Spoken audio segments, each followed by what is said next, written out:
I especially want to thank Dr. Nishioka and Tomoki Sakawa for the opportunity to be here and to collaborate closely with you, and also to thank the Japanese government for the opportunity to work together on knowledge sharing on low carbon, low emission development. I'm going to speak about a unique partnership, the Low Emission Development Global Partnership, and encourage you, if you're not already, to join. I'll talk about the different activities we have, and then at the end I will share some ideas for opportunities to enhance coordination across the various networks we're all engaged in on knowledge sharing and capacity building. So first, when I talk about low emission development strategies, what do I mean? Basically, I'm referring to strategies and programs that countries are implementing to decouple development and economic growth from increased emissions and resource use. So these are strategies to achieve long-term development goals in a manner that will generate jobs, address poverty reduction, while improving competitiveness and investing in innovative technologies, and along with improving resource management and achieving greenhouse gas emission reductions and enhanced resilience to climate change.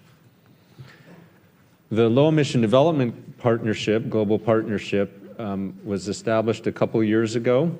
It now has more than 110 organizations, so that's 110 countries, including Japan and many other countries in Asia, the major donor organizations around the world, and technical institutes, who are all working together with three objectives in mind.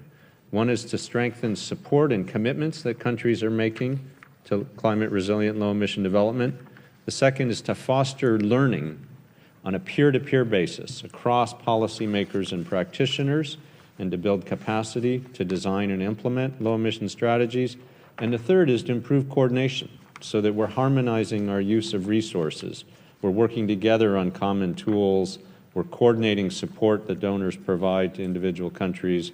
We're focused on a common approach towards training and capacity building. And I'll explain here how that's done. Let me just put this all up here. So we have a steering committee. JICA, Japanese International Cooperation Agency, sits on that steering committee along with more than 15 other organizations from around the world to provide guidance for the overall work of this partnership. A secretariat which I direct, which sits at the National Renewable Energy Lab in the U.S. Some of the secretariat activities are also implemented by the Climate Development and Knowledge Network based in the U.K. And at the heart of our partnership are regional platforms. So this is where countries come together, and these are the leaders in the countries of their low carbon and low emission strategy. So the leaders of those strategies and the technical institutes, they come together with the donors and these regional platforms. Each of the regional platforms have 100 to 300 members. They have annual meetings, they have various workshops, they have online forums, training. John Wells, who leads the Secretariat for the Asia LEDS Partnership, will describe that platform in more depth after me. But these platforms where the countries come together, they set the priorities for the partnership. They identify the needs for enhanced tools and training. So, for example, needs for enhanced tools on benefits assessment, or training and advice on finance, or on waste issues, or approaches to enhance, develop case studies for how to integrate action at the national and subnational level. At the global level, we respond to those needs through a set of work streams that we've set up across institutes that brings resources across the donors and across countries to assist countries and respond to those needs. And we have four main work streams on planning, analysis, finance at the sector level that I'll elaborate on here. So in the planning area, there's three main activities that we undertake. We have a series of training courses for facilitators, for the leaders of these planning processes in the countries, to help them understand how to bring stakeholders together, how to integrate a low emission strategy with existing national development goals, how to get your Ministry of Finance and Ministry of Planning to care and come to the table and participate. We have two new working groups that came out of priorities set earlier this year. One is looking at case studies of effective approaches for integrating action at the national and at the local and state level. There's a number of countries that have some really exciting models. Mexico is one, for example, that has a national strategy and associated strategies at the state and city level that it's linking together. There's a lot of innovation in China in this front, a lot of work in Japan at both the local and national level. So this working group is documenting best practices and providing training. There's a new working group also in looking at how to integrate climate resilience or adaptation measures with mitigation measures. On the analysis side, we have a group that's working at enhanced tools for development and impact assessment and working with IGES, Eric Zussman and others on benefits assessment tools. Very glad to have others join with this and all these working groups, working with the World Bank platform on climate smart planning, which is an online platform to access tools. There's a green growth best practice initiative that IGES and many others here are also involved in that has 73 authors around the world who are documenting actual experiences with green growth analysis, planning, and implementation and best practices. And we'll have a report released at the COP presenting results, and we'll have an event on that Thursday here at 11, so please join if you're interested. And we're very keen to share the results of experiences. And a new advisory service. So this is a free advisory service. So if you're working at a national or local level on a green growth or low emission plan and would like advice on analysis, methods, and tools, we have a team of international experts available to provide advice remotely. We can't fly people around. So please let me know if you're interested in this service or if you want to be an expert to participate. And by the way, we have similar advisory services available, also free with international experts on energy, on waste, on transport, and on finance issues. So please let me know if that's of interest, either to be an expert or to receive assistance. So on finance, as I just noted, we have this expert assistance and matchmaking function to help countries think about how to use government budget authority, how to set policies to attract investment. Whoops, that got ahead of me. That's all right. And how to provide capacity building, how to attract donor assistance. On finance, we also do training. And then I was going to mention at the sector level, we have sector teams working on energy, waste, transport, and a new sector team piloted in Asia on agriculture, land use, and forestry. Just this jumped 2 slides ahead. Let's see, how do I go back? Is this it?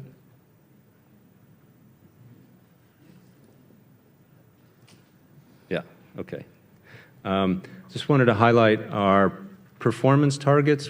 Since we're very committed on achieving concrete outcomes, and wanted to give you a sense of what that is and where we stand. So by 2014, we want to assist 30 governments in advancing LEDS implementation. So for example, we're assisting a number of countries on financing strategies, Chile, Colombia, Kenya, Mauritius, Peru, and others. Please let me know if you're at a national or subnational level, if you're interested in similar support or collaboration. It's a number of countries we're working with on benefits assessment, how to evaluate the jobs or social benefits of low emission development. We also have a goal in terms of capacity building, and we do a very broad portfolio of workshops at a regional, country level, online training through webinars and training activities. So interested, please let us know if you want to join or if you have ideas for training that we can conduct. Oops. Another goal is to improve international assistance programs on LEDS. And we have over 25 of the major donors engaged. We're planning actually a meeting with the European Commission on donor coordination this November across the major donors to bring the organizations together to better enhance coordination of support to countries. And then we also try and reach out to those who aren't converted. So we're not just preaching to the choir, but to bring new stakeholders into the process who will recognize the benefits of making a transition to a low-carbon development pathway. So our priorities for 2013, since we know this is a lot, we went through a process recently and said, all right, out of all these things, what are the most important things we want to achieve this year? And there's really 4. One is helping countries better make the case for low emission development. This is a common challenge across the countries, both how to analyze and document the economic, social, and environmental benefits of a transition, but also how to communicate those development benefits. So we have a series of tools, training, resources to assist with this. Second is financing LEDS. All right, we've written a good strategy. How do we actually get funding from our government, from the private sector, from donors? And so we have a portfolio of activities. And third, connecting experts or matchmaking is a third priority. How do we make sure that countries know where to turn for advice on building codes or on credit enhancement mechanisms for finance? And so we have an expert. This is where the expert assistance and matchmaking comes in. And then, of course, strengthening our overall operations at the regional level. We're starting a new platform, by the way, in Eastern Europe and for the program overall. Oops. So I just want to say a few words. What do I see some opportunities to enhance collaboration across the different networks that are represented here? I think we already work very closely together. I think there's more we can do to coordinate our planning. We could do a better job, I think, of sharing and working together on defining needs and really learning about what the demand is at the country level. We go through a process through our regional platforms of defining needs. We'd love to link up our process for defining needs with the LCSR net and with the other organizations that are represented here. Secondly, I think we can further refine our knowledge and our efforts to link our delivery platforms and our understanding. So, for example, the LEDS Global Partnership, we see our role as really focused on policymakers and practitioners. We're providing the training, the peer learning, the collaboration to the government officials and implementers in the country. And we'd love to have others who are in that area who are providing technical assistance join. But the LCSR net, for example, is focused more on the research community. And so perhaps we can help identify from the practitioner perspective what research needs are, how those could feed into LCSR net, provide an opportunity for LCSR net to share research results. And perhaps we can work on tighten those linkages and do the same on training issues and with the ADB programs and others. So I think there's some work we can do in terms of better defining our niche and then our linkage between the different audiences. Third, I think joint outreach, as we're doing here, but continuing to work together on events where we share information on each other's programs, we link our websites, we coordinate our newsletter information so that we ensure that our members are aware of what your members are doing in the interests and vice versa, and then, of course, actively engaging in each other's networks.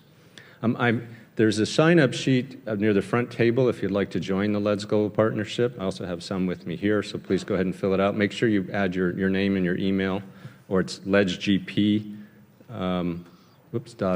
and which I thought was on the next slide, but this is actually John's slide. So it's ledsgp.org, and I'll stop here, but very glad to talk with you afterwards or answer questions. Thank you. Thank you very much, Ron. Thank you. Without any further delay, let me invite John Bruce Wells.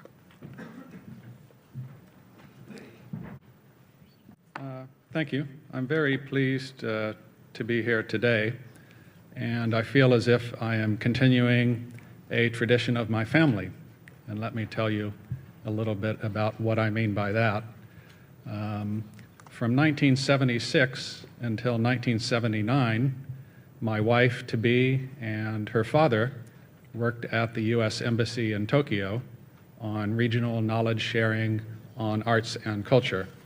My father-in-law, Gene Schaefer, was the cultural affairs attaché and worked here in Japan and throughout other Asian countries. So I feel in a way that I am proud to be continuing the work of my family, working in Japan and working in the region on an issue of great importance. I would like to continue this presentation on the LEDS Global Partnership to discuss how it operates within the Asian region, and that is through the Asia LEDS Partnership, which, as Ron Benioff mentioned, is the regional platform of the LEDS Global Partnership. The Asia LEDS Partnership was launched about a year and a half ago at the Asia LEDS Forum, which we convened in Bangkok, and in which about 170 individuals from throughout Asia and the Pacific gathered to discuss how to come together to share knowledge on LEDS and green growth. Today, we have a balanced membership that includes Asian government officials, multilateral agencies, donors, international non-governmental organizations, and think tanks. We have a formal governing structure that includes 2 co-chairs. We have Dr. Dadi Sukadri of the Indonesian National Council on Climate Change as a chair, and we have Orestes Anastasia of the U.S. Agency for International Development office in Bangkok as our other co-chair. We have a steering committee which maintains a balance of participation of individuals who are from governments within Asia and also from international development organizations and non-governmental organizations. And my program, the USAID Low Emissions Asian Development Program, or the LEAD program, serves as the secretariat. The objectives and priorities of the Asia-LEDS partnership are really based around regional knowledge sharing. There's been much discussion of global knowledge sharing. We focus on sharing within the region, and this includes information exchange and coordination and day-to-day collaboration among the countries, donors, and other partners working on LEDS and green growth in the region.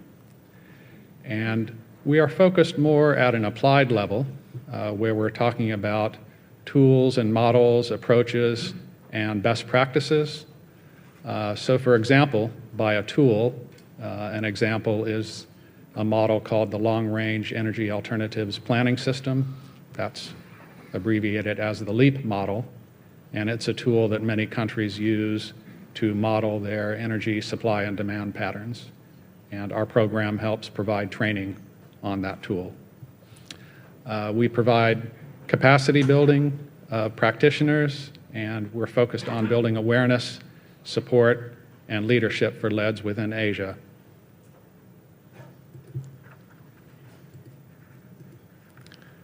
Let me give you more examples, because I think the concrete examples can give a better sense of work we're doing in areas that our members have determined are priorities. One is finance. In April, we co-hosted an event with the Asian Development Bank in Manila called the Asia Climate Finance Forum. And that brought together about 150 individuals to discuss principles and practices of climate finance. Some upcoming events that we are conducting as follow-on activities are to hold sub-regional workshops that will be more focused on specifics.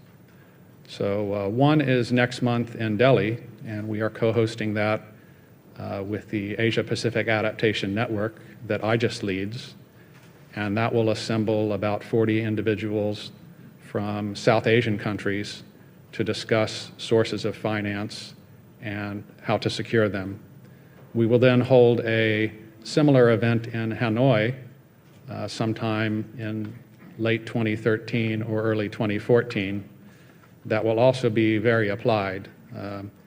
Here we will work mostly with ASEAN countries, and they will identify 3 or 4 specific sources of funding.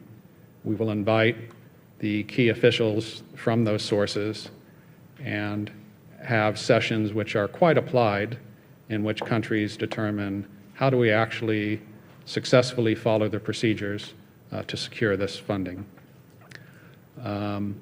We're also working with some other organizations which have databases on funding, and we're providing some work that we have commissioned to supplement the information on funding available in Asia. We also have been working with the LEDS Global Partnership on helping with its finance advisory network. Some more examples of coordination and knowledge sharing. We recently participated in the Delhi Sustainable Development Summit of which Dr. Pachauri was the keynote.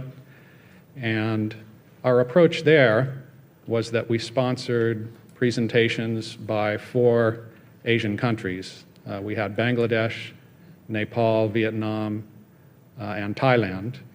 And each country, with our support, developed videos and other visual presentations about what their country is doing in LEDS. And we helped them go through a rotation in which 30 or 40 individuals at a time learned what their neighboring countries were doing.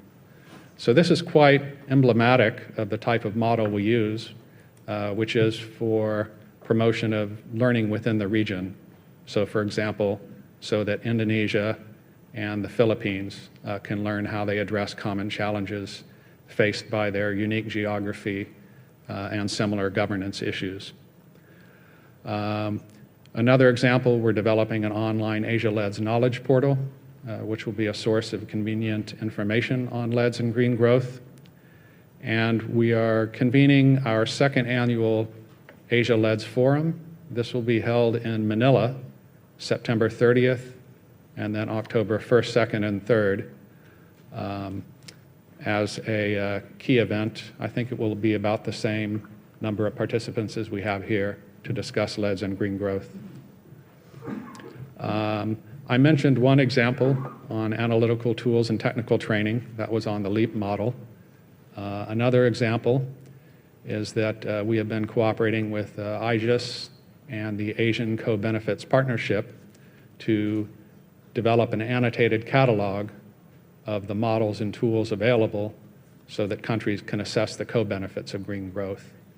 This looks at models that address issues such as health benefits, social benefits, environmental benefits, and economic benefits of activities that also reduce greenhouse gas emissions. Finally, we are establishing a training center on LEDS and green growth. This will be housed at the Asian Institute of Technology, which is a regional university with its main campus in Bangkok and a satellite campus in Hanoi. This is in collaboration as well with TGO, and I think TGO may talk about this as well in a few minutes. We have a number of hopes. We've indicated our objectives, outcomes, and impacts, and this would be a lot to read. I don't think I have time, or that big sign will come up and tell me I need to wrap up. So I won't go through all this, but I'm really hoping that our key impact is that we really can bring practitioners within the Asia region together to share their lessons. I think this may be the unique value of the Asia LEDS partnership, and that is there are a number of programs that promote donors and development organizations talking with Asian countries. Our model is more to supplement that and have the Asian countries talk among each other to share lessons and to share their challenges and talk about approaches they have tried to overcome those challenges. And this really is our vision. We want to see Asia as a region of robust economic progress and low greenhouse gas emissions, with countries adopting and implementing LEDS and green growth practices. Here is the URL, and we hope that you all may consider joining. Our contact information is here, Ron and myself, so feel free to contact us. I'm sure this will be available within the proceedings of the event. Thank you.